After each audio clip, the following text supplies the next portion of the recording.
What up, my freaks? RuinusInsight here with part 15 of my Total War Warhammer 3 modded Count Noctilus Old World campaign. So as we saw last time, Baron von Heasty was defeated by a rando, Beatrice Hawkins, and just a pile of raised dead junk with no veterancy, no elites, no rhyme or reason or artillery to it, and not even the Wrath of Aminar to help out, as she doesn't have the ability in her army. So, great job to her. And the third piece of the sea shanty is another significant power-up to us, buffing up all of our stats when it reaches that third verse. Lovely to have, not that we've really been needing it. In terms of what we still have to do, well, we have one piece of 8 that we're heading towards with Ariane Stand, our newly legendary admiral, in the sense that he's joined the community canon now. We're going to go after Balthazar Gelt with Count Noctilus, and this episode will begin the invasion of, I was about to say Ulthuan. It just invaded Ulthuan in the sort of final portion of Manfred's campaign, but Albion. Close enough, islands and all that. Anyway, as far as we're concerned, though, I mean, I suppose if Ulthuan was part of this gigantic map, it would have so many ports for us to work with. Let's be real. But anyway, we could start with Noctilus attacking Gelt, or we could start with the other army. Let's start with Noctilus. It is his campaign after all, so we'll move on in. Gelt's army is rather weak, so it should be a rather quick fight as well.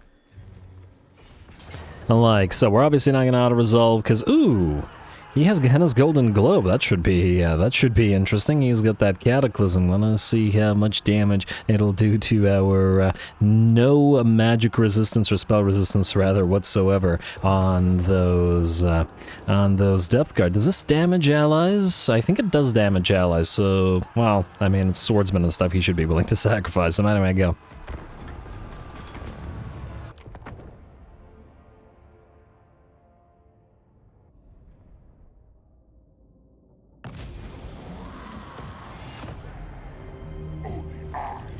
Count Noctilus can rule the great ocean and the waters beyond. Alrighty, here we go. Looks like it's a choke point battle, which is, I guess, to some degree to the enemy's advantage, which would be pretty interesting. Now, what we could do, and what I oftentimes would do, is use the Face of Death to summon the zombies on top of the enemy artillery, but we're going to let them. We're going to let them fire as we advance while firing as well, and we'll see how much damage the enemy can do to Noctilus and his advance. What is this? Oh, we got some spiders over here. Oh, what a cool map. Are these supposed to be a little smaller Arachnaroks? Can't quite tell their size compared to the regular Arachnaroks. Hey, we got more over here. Really gotta try to pay attention to the maps a little bit more. Now I kind of want to look around and try to spot all the... Oh, wow, that's a big boy. Yeah, that's a big Arachnarok. There we are. Anyway, I was about to say, it makes me want to look around and spot all the spiders on the map. I wonder if there are any others up high in the mountains somewhere. But anyway, I'm getting distracted. The way that we're going to do this to keep this battle fun is this. Once again, we're allowing the enemy to continue firing upon us, the depth guard taking rocket after rocket to the face, and of course, the Necrofex Colossi will fire while moving, but we're not going to use them in melee like we often do. Let's let the depth guard obliterate the enemy infantry in a nice melee action, while we use the Necrofex Colossi instead to fire upon Gelt.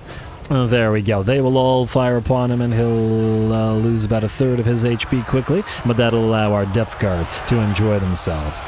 And there we are, Depth Guard are in, Polearm and Twin Axe, it hardly matters, just a big old brawl below the Flyers and the Necrofexes. And Gelt has already lost 90% of his HP to the Necrofex fire.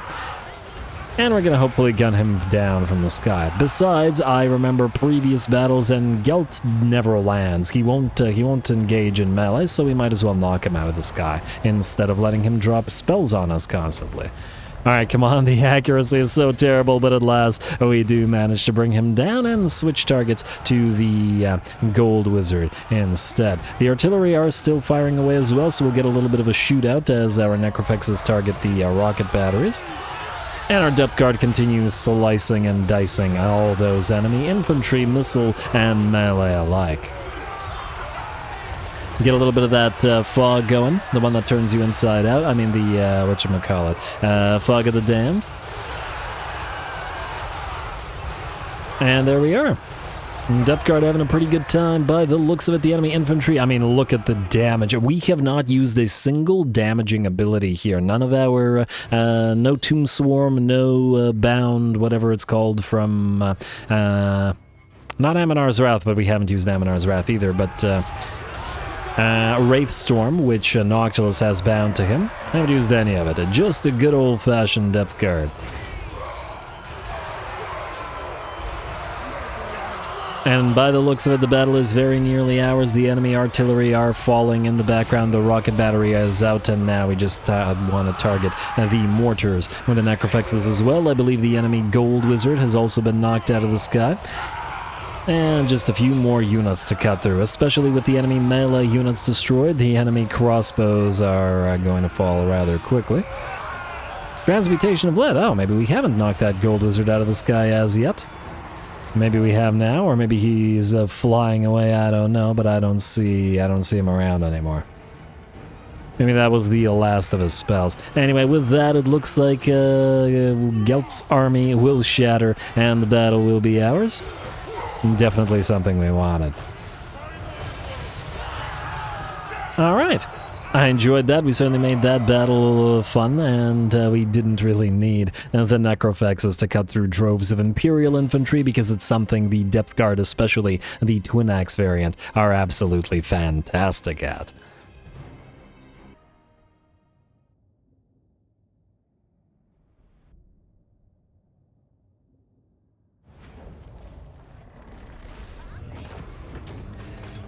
Alrighty, there we go. What I wanted out of this army, using the Necrofex Colossi as artillery pieces, who destroyed Gelt and his other gold wizard with gunfire, and then had a nice little artillery shootout with the enemy artillery, while our units of Depth Guard cut through droves of enemies with axe and with polearm alike. And it looks like oh, wait.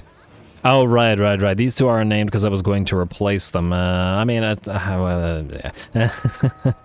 may or may not still do so. Remains to be seen. For now, though, Gelt has been defeated. His settlement has been sacked, and we got his +6 or +10 armor, whatever it is, for the army. There we go. Which is much needed, as both the Necrofex, well, the Necrofexes really could have used their armor because they're surprisingly lightly armored, all things considered. It's not like there's flesh beneath, it's a ship. But anyway, and yeah, the various Depth Guard could have also used the additional armor, so we'll certainly take it. Noctilus, you can ignore Stone Mine Tower and head down to Grunty Mingle, I suppose, so go over here. And then we'll set up a cove here, and I believe that is the last area that we haven't set up a cove along this coastline. Alright, raid. A raid, sir. I believe, yeah, you have everything maxed out. Good.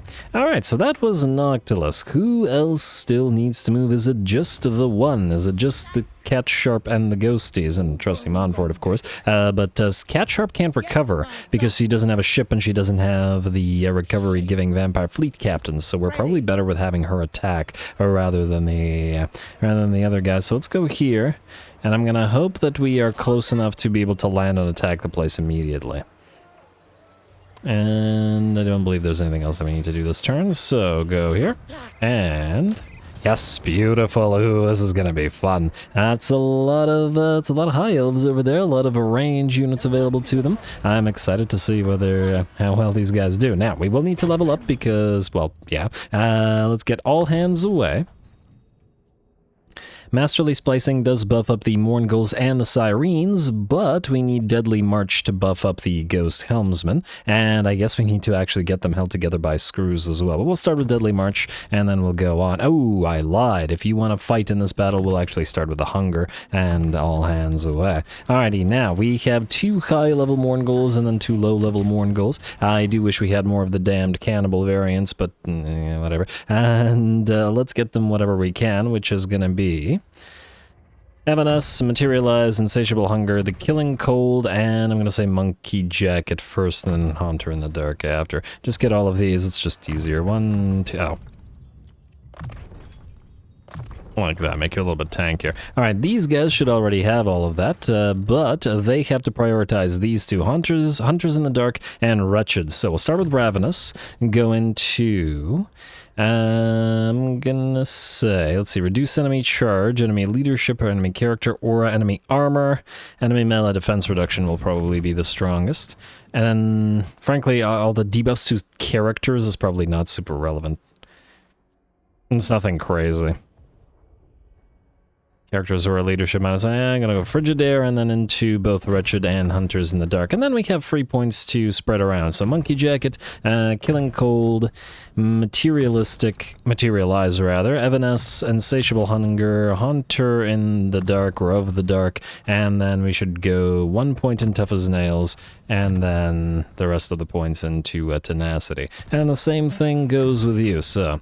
1, 2, let's see if I can remember if I did this all right, like so, like so, like so, like so, like so, like so, like so, and like so. And we have 2 points remaining, which I assume is the points that you had extra from, you know, yeah, from leveling. Alright, there we go. Now, what are we looking at here? 76 melee defense on those Sirens.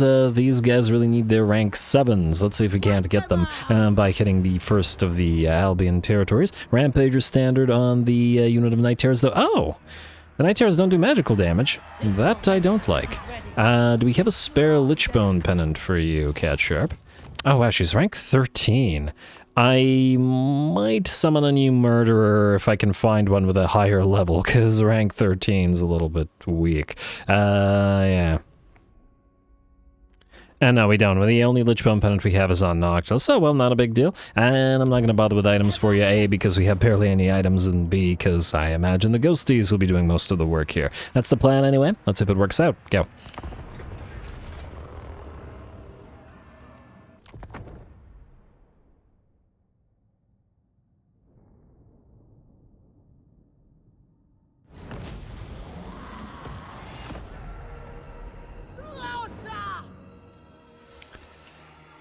Alrighty, here we go. This should be, well, this should be pretty darn interesting, I think. Obviously, the most efficient way to have done this is not to besiege the enemy at all, but to stay outside and wait for them to sally out, so that we could hit them in the field, taking advantage of our high mobility, our stalking, etc., to obliterate the enemy range before they could do too much to us. We are not doing that here, however. Just for fun, we'll see if the extremely fragile ghostly army can take out the can take these guys at, man, 3600 HP on the unit of Ghost Helmsmen. Even with the massive physical and missile resistance they have, it's so little. The minimum amount is 25% damage because, yeah, everything maxes out at 75% resistances, meaning even at 25% damage, enemy range units will absolutely tear these guys apart if you're not careful. And frankly, the same thing goes for pretty much all the units in this army, with the exception of the Mourngol Haunters, which are reasonably tanky, especially when we get their get melee defense and stuff up in their skills. Anyway, as you can see, we're not doing this the way we normally would a siege, because unlike the Vampire Count's ghostly army, which had Cairn Wraiths and Hex Wraiths, we don't have those units to rely upon here, so, or Mortis Engines or anything like that. But anyway, or Spirit Hosts. I'm just gonna keep listing ghosts until somebody tells me to stop. What I'm saying is, what we did is deploy our non-stalking units over on this side, our Lord and all of our Ghost Helmsmen, which were visible. Thus, the enemy deployed their entire army to defend against them here, while the rest of our entire army, all the Sirens and all the Mourngols, Haunters and non-Haunters alike, were waiting outside. They are stalking and unspottable, and that means that the enemy did not react to them whatsoever. Now, this means we were able to break through the gates and stream into the city without being being under fire from enemy towers or enemy, the massive piles of enemy range units that they have. So that works reasonably well for us, or at least I hope that it will. We'll see if it does. It's still going to take a lot of effort due to the fragility of the army, and of course you have to remember, I built this army without a lord or any heroes that have the allure of vampires. We have the allure of the deeps, and thus we have absolutely no way to heal any of our super fragile units. So if a sufficient morale shock or a little bit of damage, and the units will melt away if we're not careful. Anyway, Silver and Guard move down together with some Swords Masters of Hoeth to defend, and some Eagles in tow. Nasty combination. The Silver and Guard and the Eagles in particular reminding me of the just finished Imric campaign, where Arathon the Silver and Talon absolutely obliterated enemies with Silver and Guard and with Eagles. With Eagle Claw Bolt Throwers, but yeah. Anyway, looks like some enemy units are able to get around us. We're going to try to counter them with 2 units of Mourngulls and I think 2 units of Sirens as well. And let's see if the damage is coming in. Alright, so we've lost about 10 to 15% HP damage on some of these guys. And ooh, one of the Mourngull Hunters has shed about 25% HP. But the Mourngull Hunters, with their Ravenous Hunger, should be able to stay up. Technically speaking, the regular Mourngulls have it as well. But it's not going to be able to resurrect their units if they lose models. So it's not quite as good as it is on the Hunters. Anyway, White Lions have joined the Silver and Guard and the Swords Masters, and that's admittedly a very nasty combination of melee troops who also have the hill advantage here. But the Mourngull Hunters continue breaking through them, and we did send all 4 of our Mourngull Hunters over on this side. We are very, very slowly approaching with the Ghost Helmsman and the Vampire Admiral. The Ghost Helmsmen are so freaking slow. 28 move speed. I think it's a little bit bizarre that the Ghost Helmsmen share no traits, essentially, with any Ghost units. I mean, I know it's a bonus modded unit, it's not an SFO unit, so I guess it does make sense that they don't quite have what they should, but it is a little bit strange. Because we include them in ghostly armies, but they don't quite fit because of the lack of perfect vigor, immunity to contact effects, actual speed, and they should also have Vanguard deployment and Strider as well because they're ghosts. And they don't care about any of that, but whatever. Anyway, looks like over on the left flank, our units of Mourngulls and Sirens did manage to break through, but they did certainly take a bit of damage doing so, all having shed about 30 to 25% of their HP. I'm going to try to loop around and into all these enemy range units which have been firing upon us this entire time. Ooh, one of our Mourngull Hunters got surrounded by the enemy Phoenix Guard here, and damn, they got a lot of elite infantry here. Ooh, that poor Phoenix Guard. Oh, you gotta love Mourngulls. Their animations are fantastic. Absolutely love it. And then using the corpse of that Phoenix Guard to smash into the others. Glorious, absolutely glorious. But we do still have to be careful, as that one Mourngull Hunter did lose about 50% of its HP, and we had to back it off and allow the other 3 to eat those Phoenix Guard. Alright, how are we doing with the other units? So Sirens and Mourngulls are still attempting to make their way uphill as fast as they can, continuing to take range fire as they do. Some of the Mourngulls down to about 50% of their HP, though the balance of power has steadily shifted in our favor to about 60-65%. The units of Ghost Helmsmen are nearly here. They've taken nearly 8 minutes to go all the way around. They started at the very beginning of the battle, so man, they're slow. And granted, they're moving at standard infantry speeds at 28. In fact, with the debuff, 28 is actually slightly slower than standard infantry speeds, which are between 28 and 32, depending on the particular infantry. But anyway, that's really slow for a ghostly unit. I wonder how fast the Shade Wraith Gunners move. That'll be an interesting thing to see. It would be nice to have a fast-moving unit of deck gunners to be able to reposition. It would make them a lot more different than the other deck gunners. We'll find out later. But anyway, Sirens working together with the Mourngulls and the ghostish Mourngulls and the Night Terrors. I say ish because I think these guys aren't ethereal either, even though they're see-through and glowing red. But I suppose it doesn't matter over much, or at least I hope it doesn't. as long as they don't get obliterated here. And we gotta keep in mind that these guys do go into Rampage, the Regiment of Renown, I mean, not the regular Morngulls. Then they're all down to, 30% HP. Gotta be careful there. These guys are shedding some HP as well, and I can see some of the units melting away here. We got 9 Morngulls remaining in the blob. Well, now we got 7 units remaining in the blob, but they're melting away. They're running, and they're melting, and they're shedding units, unfortunately. Now to 6. Yeah, I think that unit is dead.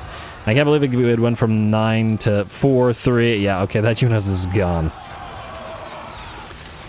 And yeah, this army clearly needs some heals. Without heals, they are way, way too fragile. I think after this battle, this means that we'll need to do some adjustments, which will be made all the more possible since several units are clearly going to melt away here. 1 unit of Sirens is melting, another unit of Sirens is beginning to melt as well. Fortunately, the Lord has at last arrived, but she can't help all that much because because she doesn't really have any spells that are useful here. I guess we could use the Tide Call to damage the enemies a little bit, but it's really not all that much. Anyway, Sirens continue to melt away, and I think these 2 units are gone, especially as Silver and Guard have rallied and come down this ramp to surround us here. The Ghost Helmsmen have arrived and are just trying to make sure that whatever runners are running, that's what runners do, go figure, don't actually come back. Make sure that they shatter instead of just routing. Though even that, it's taking them a while. Come on now. There's like 10 guys. Shoot them, please. There's 4 of you. Anyway, over on the left flank, it does look like our Sirens and Morgulls have broken through, and perhaps I committed too many to that side, not to the main assault on the ramp, but that's alright. Breaking through the enemy lines like this will mean we can get into the blob of enemy range units just that extra little bit faster. I really gotta stop these guys from firing since they've been able to do tons and tons of damage to us. On the bright side, it is fun to fight a siege where we could very conceivably lose. And oh man, look, the Ghost Helmsmen have lost 60% of their HP from being under fire by 1 unit, possibly 2 units. It's kind of unclear, but just from moving up like this, way too fragile. And we just got to get them into melee, and that's with the bonuses that they provide, with the additional missile resistance that they provide. Alright, we clearly need to clear those missile troops out before they kill any more of the Ghost Helmsmen, so we are going to use the Wrath of Aminar, which frankly looks really cool up there. Very nice. Very nice. It'll spread out, unfortunately, in the confines and the sort of tight confines of the enemy's settlement. This is a very, very dangerous spell. Granted, it's also very dangerous in the, in a field battle. It does spread out, and it isn't going to do anything crazy to the enemy cav, but it does look like it cleared 1 or 2 enemy units. Yeah, 2 enemy units of enemy archers, and it looks like it was enough of a morale shock for the enemy army to give up and for the battle to at last be ours. Certainly took a lot of effort. We suffered a lot of damage. I want to say like 5 units of Morgulls and Sirens. Various units died. I don't know if that, if all the... No, I think all the Helmsmen did survive, although this one came really close to it, and they barely got to participate in the battle and still managed to nearly get themselves killed. But anyway, a really fun fight, and I always like it when armies clearly show the need for adjustment. I'm just cobbling units together, and in theory, in terms of what I think will work well, but adjustments are fun. And frankly, it's definitely on me for not giving these guys any kind of heals when they clearly need it.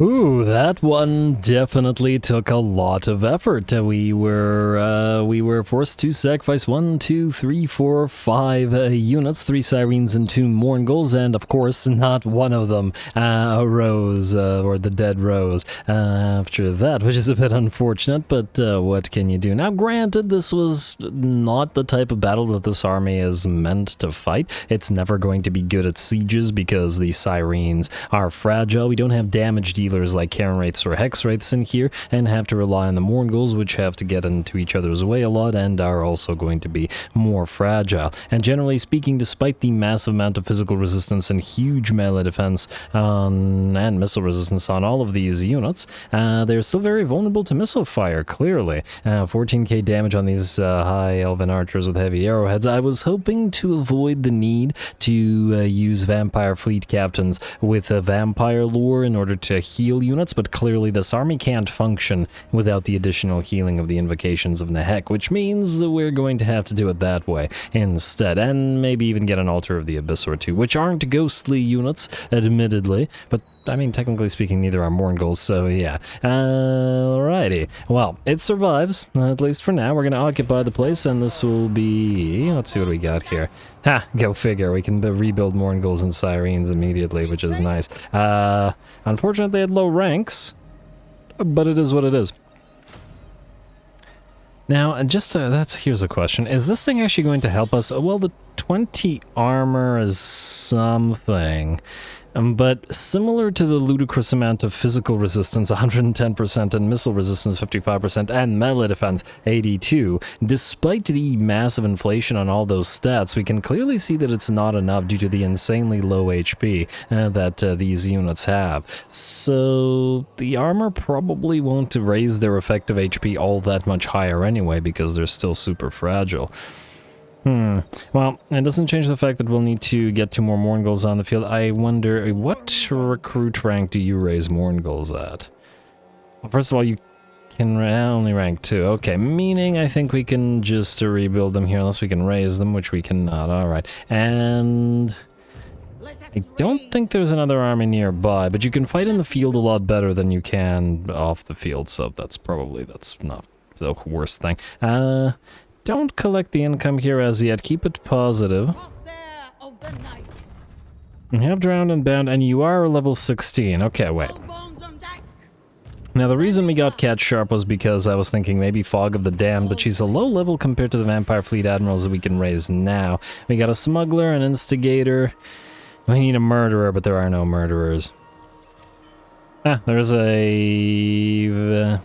there is a Murderer with pistol instead of the other one, but it's better than nothing. Maybe we'll raise you then, Isabella notes, and we'll trade Cat Sharp's units to you. You can get off the crab, I think, stay on foot with your high melee defense. We'll get you immediately into Drowned and Bound, and then Haunting. No, and then... Wait. Where are Syrenes? Wait. Oh, it is Haunting Horror. It's just that at first level they get... Okay, fine.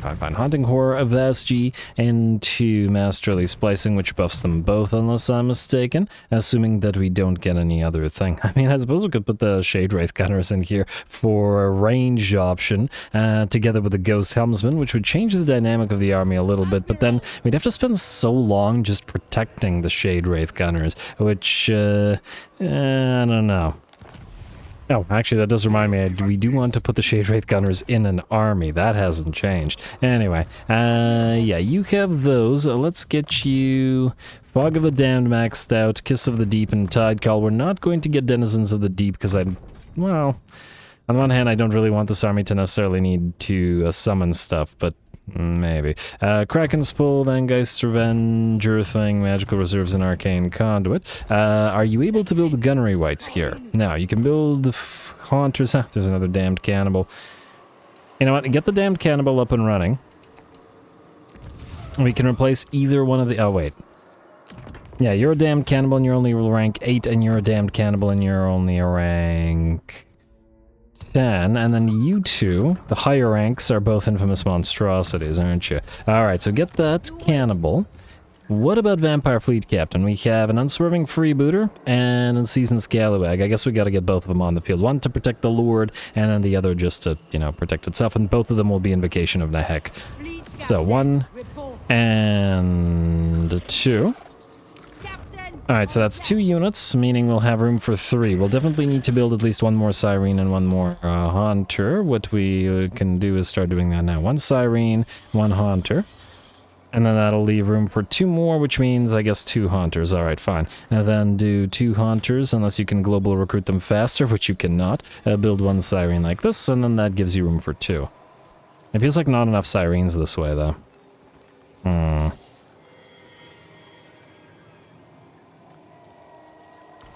Maybe I went too much on the Ghost Helmsman? Maybe we should try it with the Shade Wraith Gunners rather than putting them in the other army. They are an ethereal ghost unit. Alright, fine. Let's try it with the Shade Wraith Gunners. Maybe we can combine the Ghost Helmsman and the Vampire Fleet Captains and change it up a little bit. That means you, however, will need Reanimated Marksman, if only for the 1 unit.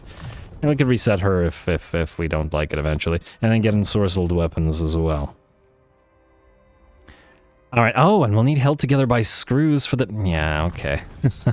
And Deadly March. Okay, you have really spread your points out. Yeah, but that does indicate we really did need the additional points here. Don't bother with Tenacity.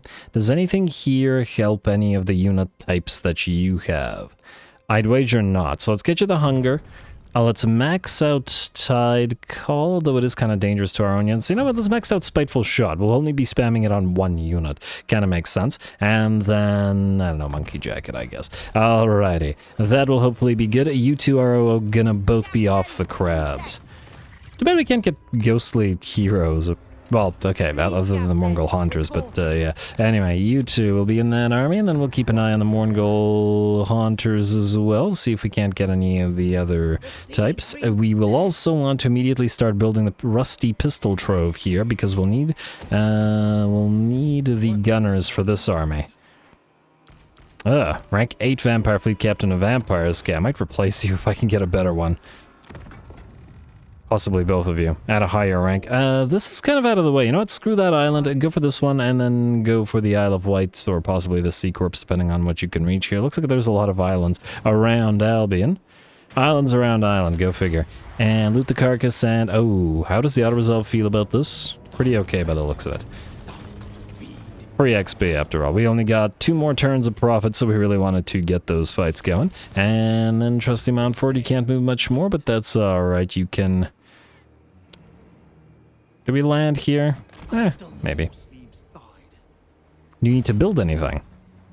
You can max out the bulk cargo hold. You can... 1, 2, 3, 4, 5. You have all 5 of the military structures, meaning you can get one of these if you really wanted to. Necrofex Colossus, Growth. I guess we could get the Whip Staff. I don't really care about the Vampiric Corruption, but the ability to suddenly get bloated corpses might be a decent thing to have, so why not? Alright, let's get you quickly the ancillary that allows you to build. You know what, maybe I should have given items to the other army after all, since it lost a bunch of units. But that was its first fight. Sometimes you need to make adjustments, and yeah, me not getting any healer units was kind of dumb. I thought they might be able to pull it off. You can also get the barb launcher here, why not? Alright, and the rest of this is good. Nothing game. What if we put a couple of Death Shriek Terrorgeists in the Ghostly Army instead of the... well... Reduce the ghost helms. No, I mean, we're keeping the ghostly theme. I'm just thinking, use the Shriek to reduce enemy melee defense because the Sirens obviously struggle to do any damage because they're an anvil. But if they're so fragile, they're not going to function crazy well as an anvil either. Although their capabilities will increase with more Mongol Hunters. Alright, leave those guys alone for now. Let's see what else we need to do this turn, which is, I think, nothing. And Jacqueline... Let's build just some basic troops. I would like you to go out to sea and, you know, get the... get some Batwing Bombards, some Wraithstorm Carronades, just because the regular Carronades take longer to build. Let's do 3. Alrighty, and I just want to make you able to auto-resolve stuff. I wish these things didn't take 2 turns. These guys take the 1, but that's fine. This takes too long. It'll be just faster to just build them out of this army. Oh, we could do... No, the animated hulks will get wrecked in melee. Unless we build a ton of them, and I don't think we're going to do that. On the other hand, we could see how they've... Nah, just leave it, whatever, it's fine. And it's fine. It's only an army meant to be out at sea. The rest is good. The buildings are good, so let's end the turn and let's continue with Albion.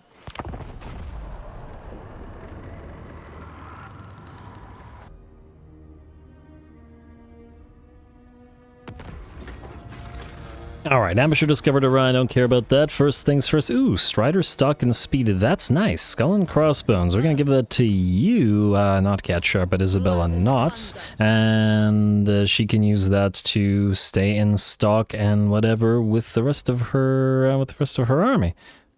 Huh? Oh, it's down here. Okay, I don't know why it's down here, but that's fine. Nice. And that will work quite nicely for us. And the speed, 10% for all characters. Then we'll get both of the Vampire Fleet Captains in this army, both to replenish the troops and to help out. Then we'll need to immediately upgrade you, because we really want to be able to recruit Gunnery Wights here, which we can't yet do. Let's take a look at the Morngul Haunters. Another infamous monstrosity at rank 29. Which we could actually use to replace the other infamous monstrosities. Alright, you will go here. We will take out one of these, and it's the rank 8 one. You currently have a Sword of Strife and a Potion of Strength, so we'll transfer those to the new one. Just so that I don't forget. Alright, what do we have here? Alright, the Talismans of Preservation. Maybe it's time to apply them at last. Anyway, Sword of Strife and Potion of Strength. Have any items? Not really. Brass Cleaver could actually work nicely here. You know, let's give Isabella Knots the Brass Cleaver to support the army. I like so. Because even with the Shade Wraith Gunners, we're probably not going to put a Gunnery Wight in there. Let's be real here. We do still have room for 2 Deathshriek Terrorgeists if we want them. And it'll be mostly Ghosties, but then they could reduce the enemy's melee. And the Morngulls are the ones meant to dish out the damage, but... Oh, actually, we wouldn't have room, would we? Unless I'm mistaken. Transfer all of these. Yeah, no, this is a full army. Alright, fine, let's try... Oh, no. That's going to be annoying. You leave the army and then go back into the army next turn, because you can't do it on the same turn.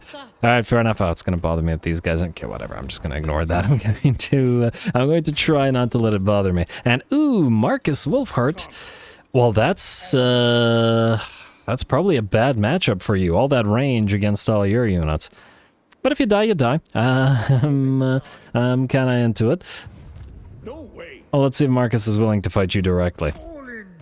Well, we can't reach him anyway. Let's go here near the land territory. Go into flagship expansion. We'll level you up for this. Inspiring Presence. You are going to continue using the flyers, which means Haunting Horror needs to be maxed out. And... I believe the Deathshriek Terrorgeists are also part of that, meaning it doesn't really matter what else we get here. Alright, 6 points, and out of those 6, in the extremely unlikely event that we need artillery, it'll be Batwing Bombards. So let's go with the Black Powder Overlord. The Hunger, definitely Invocation of Nahek, and Van Helsdon's Macabre as well. Let's also max out... Masterly Splicing, which... Oh, there's no way to... that's unfortunate. I was hoping that we'd get the bonus damage to the range units. But oh well, what can you do? Masterly Splicing it is, since it's the only choice, and then of course all hands away. Monkey Jacket, I guess, is next, assuming nothing here will benefit our flyers, and I don't think anything will. A Monkey Jacket into... I guess Lucky Charm. You're on a Rotting Promethean, and frankly... To keep pace, you'll be faster on foot, so we'll put all of you guys on foot instead. And then we'll need to level you 2 up. The main thing here is not raise your cutlasses, but this weapon strength and old salt. 5% missile resistance for flyers and 5% weapon strength for flyers as well. Replenish troops, retinue, valet. Is there anything here that would help? We'll max out Spirit Leech and probably Soul Blight into evasion. We probably want Deception, Monkey Jacket, Lucky Charm so that you're, you know, reasonably tanky. And then you, the other one, what kind of caster are you? Okay, so you're another vampires. Oh, but you're rank 9, right. Decent argument to be made for replacing you. Which we probably should. But for now, I guess we still want to get Invocation of Nahek and feed the fish and old salt. And if we need to or can replace you, we'll do so later. Don't bother with Dance Macabre. Let's get you Lucky Charm, Monkey Jacket, and I guess Deception as well.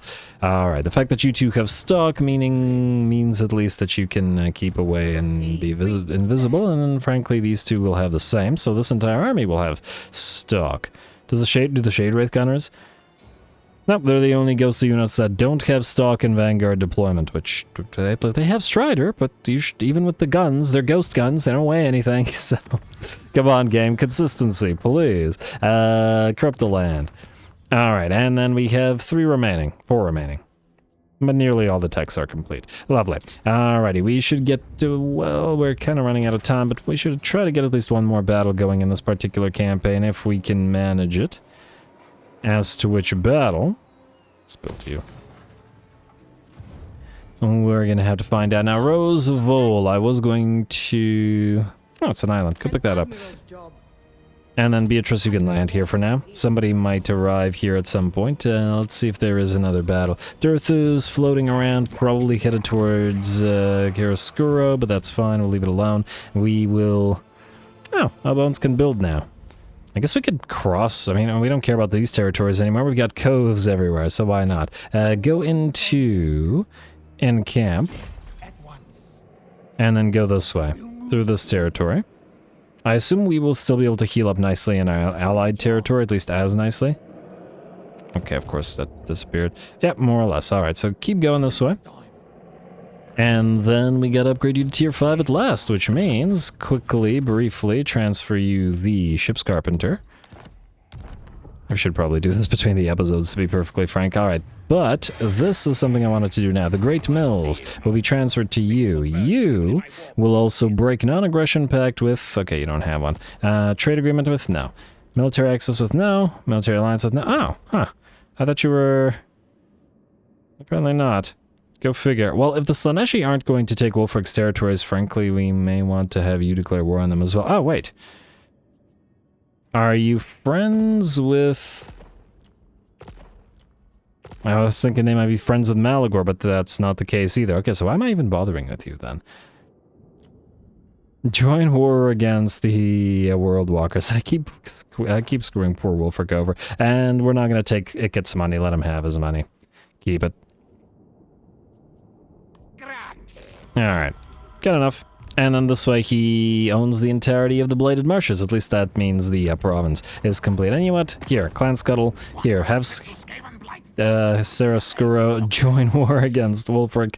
I feel so bad. He had all of these factions as his allies and we just, yeah.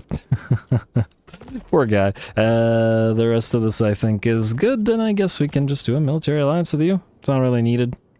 Go. But I'd like to keep vision in those territories. Everybody here will be allied together against Wulfric for some reason. Aranessa may be gone, but at least she'll be happy that we're destroying Norskins.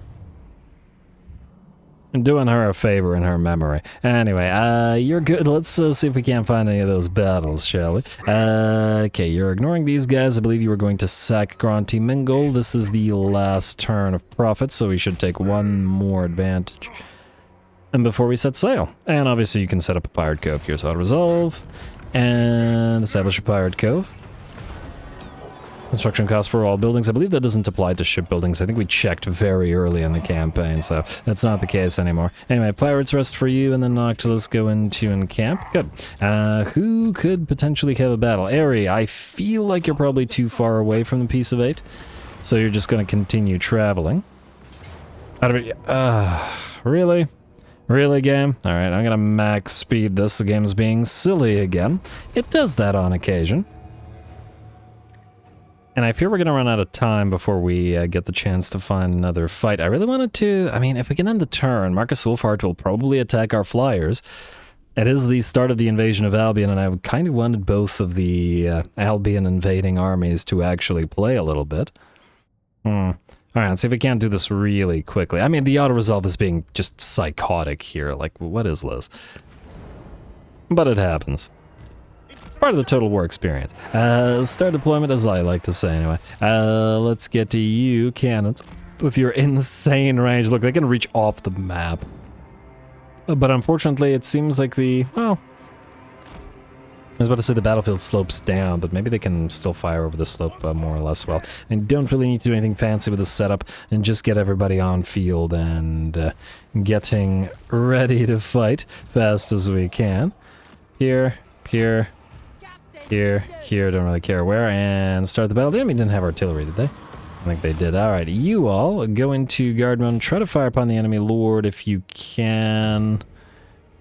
Okay, well, try to fire at something. Alright, come on now. Otherwise, I'm just gonna tell them, yeah, the kill's not gonna let them fire, is it?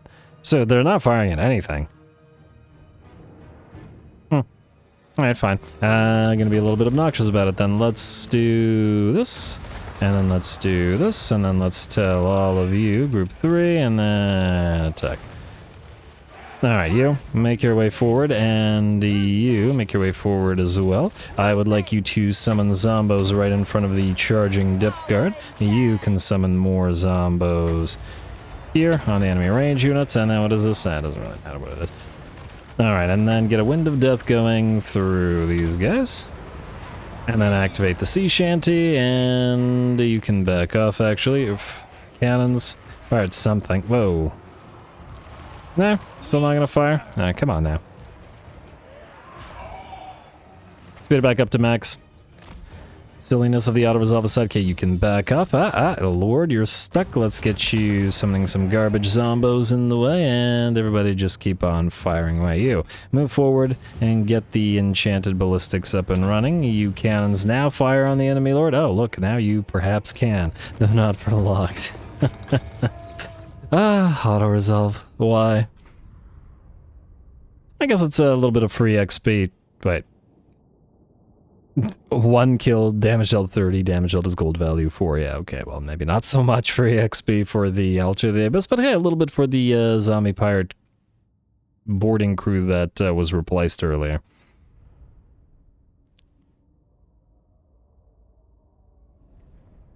Alrighty, come on.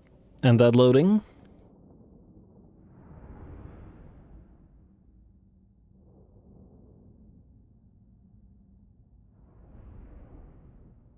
$57.7. Seems like a lot of kills. I guess, well, we did have the 2 or 3 summons plus the army-bound summon, so it was a lot of units to summon in the enemy's face, admittedly. I cannot deny. And this better be worth it. I think we're not going to have Aerie stop at any more islands, because that was obviously a waste of time. Just to conserve, just conserve the time and effort. Oh, we should probably take the thing that's at the cost of infamy now. This area is maxed out. Nah, he's maxed out anyway. Alrighty, and then you can switch to full speed stance. Keep going. Along the coastline. Still a bit of a ways to travel, but it's fine. Alright, and yeah, didn't really get anything worth our time out of that. And we got 4 turns left until we need to buy and sell infamy again. But we got plenty to be getting on with. Alright, that was Aerie. Maddie, you are yeah, these guys stand no chance. Auto-resolve the mind wager. Unless the auto-resolve is also going to think that your army is unable to do this. Yep, they're gonna run, okay. Got a little bit concerned there for a sec. Fortunately, we got a pretty insane amount of movement speed, / range, whatever. And a little bit of damage to our single animated Hulk, which was supposed to be replaced, but I'm kind of attached to it now. Alright, you don't need that Razor Standard, but you didn't take the Razor Standard anyway. We don't need the Sartosan map right here either. Alright. Construction cost. Connor got the Fellbat. Which one's Connor? Is it one of these? Yeah, no, actually, wait. Nobody here in this army is supposed to be on a Fellbat because we need these guys to act as the tanks, such as they are.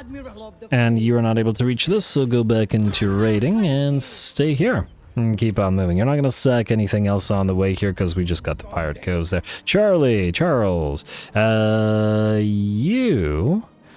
I mean, I guess we'll start going along this coastline. Aha, there's a mysterious island there, and then, yeah, there we go. It just looks like there aren't any islands in the middle of the sea for whatever reason. Mushroom stew. Easier auto-resolve. And are you telling me nobody's here? Malice. Who are you failing to defeat? And full speed stance. Okay, I guess we gotta go right beside. We can't switch stances, unfortunately. Should have just kept it to normal stance instead of wasting the movement range, but what can you do? Alright, that was Charles. Two toes. You are going to keep going down the coastline while you... Is that another Skull Island? Yeah, it is another Skull Island. I'm going to hope that it's auto-resolvable, because if it isn't... I should sack some of this stuff. Raid the cove and auto-resolve. A little bit of damage, we can heal that up. Take the... healing. It's not like we're hurting for cash. Alright, there's the Lichbone Pennant, eh? Probably several armies that could use this. Maybe not this one. I was gonna put the Shade Wraith Gunners in here, but frankly, that's not completely necessary. Let's go this way. We could very well sack or even transfer territory to these guys. That'll make him friend. Don't tell me that's another... Okay, it's not another Skull Island, but it very well could have been. Well, you know what? I was gonna build some stuff, but I think I'm actually gonna call the episode here. Ah, man, but I really wanted to try that fight with Marcus against the Flyers. No, freaking heck. Okay. Now, well, we'll keep going. Okay, wait, I'll outside of two toes. So, what you need to do is the rest of your this turn's admin, which means the ship's carpenter. And then we will build the, let's say, the Moonraker as the first thing, and then we'll upgrade you, and then you. Okay, that didn't take actually, as long as I thought it might, or I got worried that it would. Alright, so that was two toes. Charles has moved. Burke Black, you will need to advance somewhere.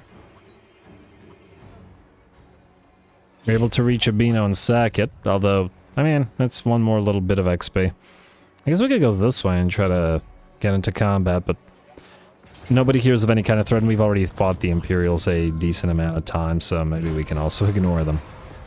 Are you able to move past this? What if we put you in march stance? No, unfortunately not. Alright, so just raid for the turn. It's not much. I guess we could go this way and then raise or sack Ravola next. And aha, what do we have here? Is this a vampiric faction? What is this? Yeah, vampire counts. They're probably friendly. Oh, a vampire counts unfriendly with Kemmler. That's interesting because Kemmler doesn't like us very much. And therefore, we don't like him very much. Go figure. Anyway, what the heck is this? Southern Realms. Is this the rebel faction? Huh. Well, whatever, we don't care. The vampire, the cove is there anyway, so it's not our problem. You go into raiding, you'll hit Alquizaro next. Before I forget, you will build a bunch of these guys. Maybe build a few bombers. Oh wait, didn't the bombers continue getting killed by the autos? Let's just do that. Maybe one more handgunner. Maybe two more handgunners. And that's at 18 out of 20, and I don't know. Anything that we can build in one turn, essentially. Wait, is there anything that we can build in one turn? Sirens, but they would get killed by the auto-resolve, and... Really? Even the handgunners take 2 turns. Alright, fine. We can either raise or something, or just build them. It doesn't matter. Alright, who's next?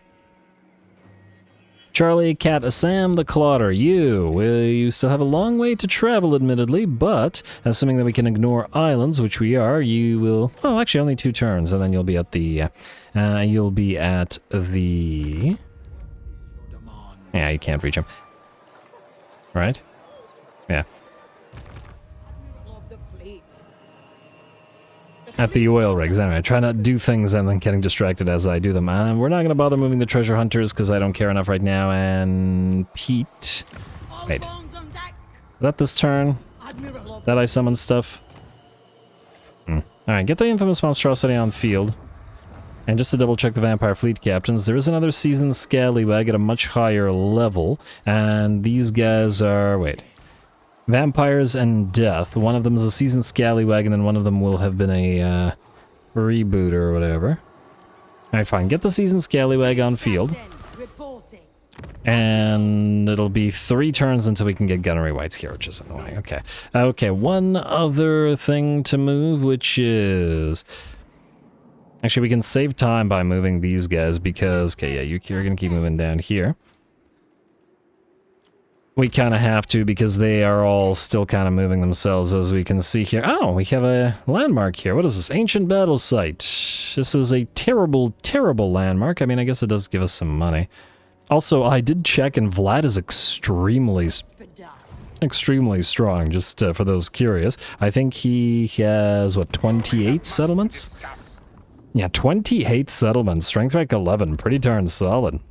Good job, Vlad. I appreciate it. Okay, you just sit there. Cove creator. You're not gonna create a cove until you reach other places, so keep going northward. Indiana groans, you're going this way. I wish I hadn't designed it for this little sort of menu to reset every time you move. Because I always lose my place, especially late game with a lot of factions that have a lot of, you know, units running around or armies running around. There's just so much, and it gets very confusing. But anyway, let's end one turn. I just want to fight Marcus, and then we can end the episode. Also, outpost with Clan Scuttle. There you go. All right. And I'm going to assume that Marcus will attack us. He damn well should. Oh, did I not finish leveling you guys? What are you missing? 5 points, eh? Probably don't need Fate Buna here. We got the important stuff. I guess we could get replenished troops or tenacity. Razor cutlasses is not going to be helpful. That's because you're tenacity. Why not? There you go. Alright, good enough.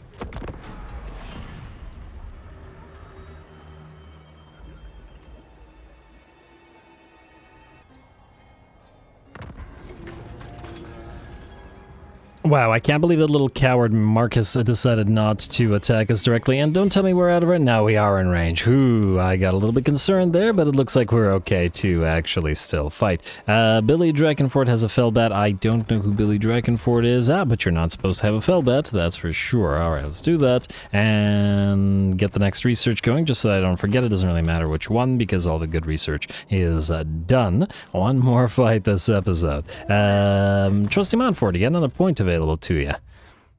Anything important here? I don't think so. Let's start moving through tenacity, I guess, for a little bit of extra hit points. Let's see how the Flyers do. This is their weakest form, as they currently are, because they do not have the any gunnery whites, and they're supposed to have 3 in this army. So, yeah, that's hopefully gonna change. Hold banner militia. I was gonna put that on the bomber regiment of renown, which we don't have yet. Let's get the scarecrow banner on one of the terror geists, not that it'll matter here, and we'll put that one on one of the handgunners there, I guess. All right, the great cannons are going to be a big threat. About half of the enemy army has range capabilities, though, and ooh, Marcus will probably knock many a flyer out of the sky, but we'll see. Yeah.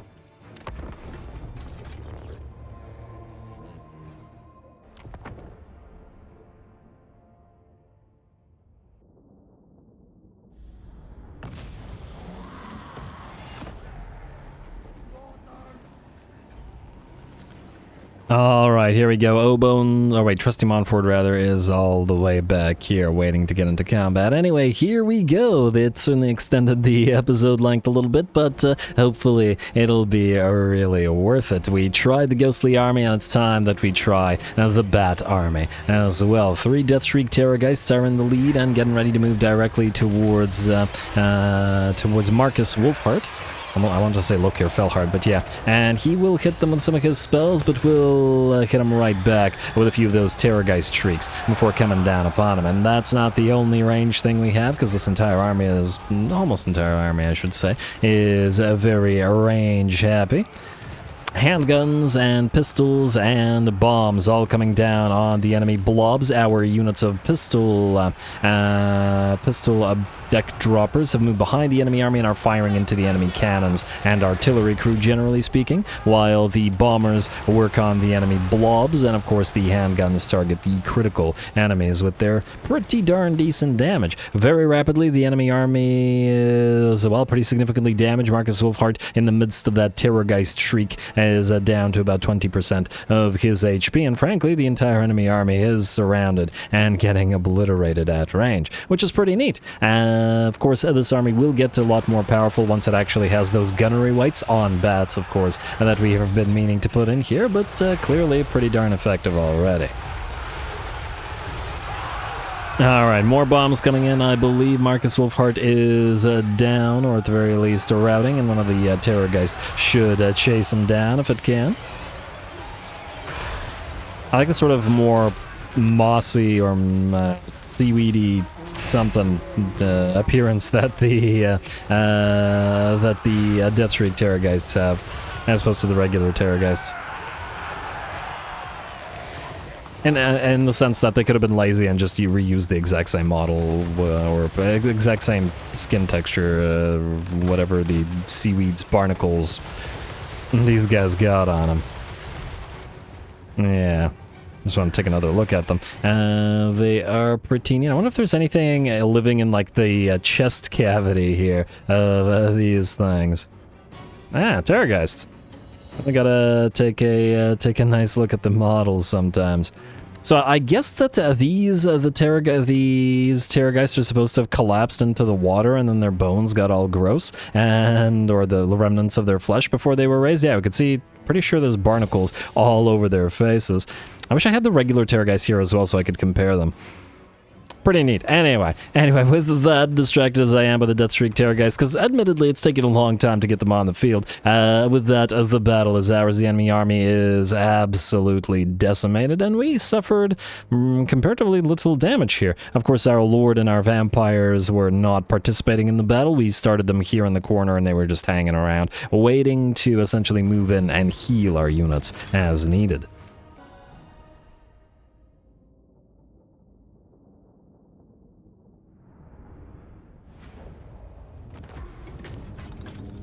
Alright, there we go. Marcus's army got absolutely trounced here, but he didn't have nearly enough range to be dealing with our army type here. And then Marcus himself is weak in melee, which means that the Deathshriek Terrorgeists were able to tear him apart with pretty great ease as well. Damage, the most damage I believe was on the bomber units, but that's hardly surprising. And two blobs of infantry, they can do pretty well, and gotta remember that we just gotta replace the center one with the Salt Lord Scuttlers Regiment of Renown as well. Still, pretty happy with the performance of that particular battle. Guano Gunners, Crow's Nest, Dead Shot, Crowphobia, Jack Sparrows, and was there anybody else that was named in this? I think that was the those were the names. Good job to all of you. And Marcus Wolfhart, I believe, has a very, very nice defeat trait. Missile strength and missile resistance and range, which will be further compounded when we... Oh, I was hoping that you could reach the land and grab the Isle of Wights, but oh well. And try to get those Ohm Stones. Further compounded by Charlie Saltspray. Are you one of these guys? Yes. Further compounded when we actually get the gunnery wights that are supposed to power up these flyers. And I know the Fellbats are kind of useless in this army, but that will probably remain so. The original plan was to have Trusty Montfort have a follower army that had like 10 Fellbats and 10 Batwing Bombards, but it just doesn't feel super necessary at this point. Anyway, we're out of time, and I'm going to call the episode here. Next time, the invasion of Albion continues. We should also be able to reach the last piece of 8 and begin attacking Albion from the other side as well. I'd meant to do mostly, well, there's probably not that much of it as well, but all the hero building, recruiting, etc. I'll take care of. So stay tuned for just a little bit more Noctilus as we move to the final episode or two. Don't forget to leave those likes and comments below. All glory to the algorithm, and thanks for watching.